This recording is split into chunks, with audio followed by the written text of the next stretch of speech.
Hi, and welcome once again to my show. I am Jester. Today's episode will be about distractions. I like to call them holy distractions. But at the end of the day, they're just distractions.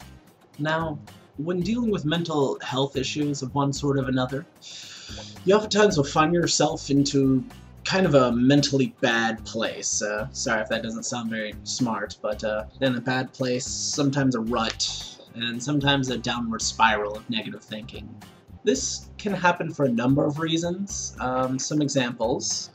You can get stuck in sort of an unhealthy cycle of negative thinking, basically focusing on different thoughts or ideas or, different problems, which slowly but surely just make things worse and worse for you mentally. Also, you can just get bombarded with old memories that are less than pleasant or just negative thoughts in general. And there's a reason for why this happens. Not too long ago, there were actually pictures, or scans, if you will, made of the human brain, specifically of people with depression and people without. I'm just using depression as a general because a lot of mental health issues are similar to or related to it. But anyways, they took pictures of a regular brain. They have lots of those, but they also took some of a depressive person while in sort of an entire depressive fit, if you will. And something they noticed was a healthy brain has lots of lights, lots of colors going on and so forth, but the depressive brain did not. Basically, a number of parts of the brain actually just shut down, more or less. Basically, when you look at the healthy brain and the depressive brain, you see a lot of darkness, both literally and figuratively.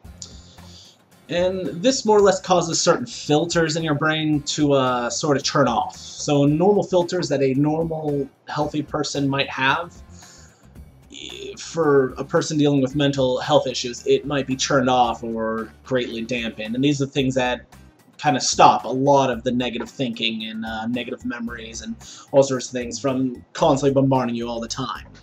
As a little side note, if you're in a complete depressive fit, like to where you don't have any energy to do anything, you don't feel like doing anything, it's just like the world is gray, so on and so forth, that sort of thing. If you're in a full depressive fit, it means the brain has more or less shut down. And a little simple tip for just dealing with that is try to eat or drink something, and that sort of jump starts your brain, kind of like a car, to get going. That's just a little tidbit I thought I'd add.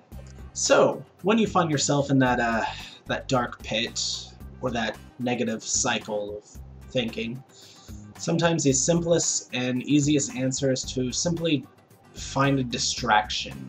Find something that will get you at least somewhat, or even just temporarily, out of that mental state that you're at that particular point. Preferably something productive, of course, but truthfully anything will do. Any distraction that will help you at that moment. None of this is really meant to be a permanent solution to anything or really fix anything. What this particular tactic does is help you ride out the waves of what you go through. And some days, that's the best we have. On a bright side, I can attest to the fact that this helps a lot and will make things a bit better.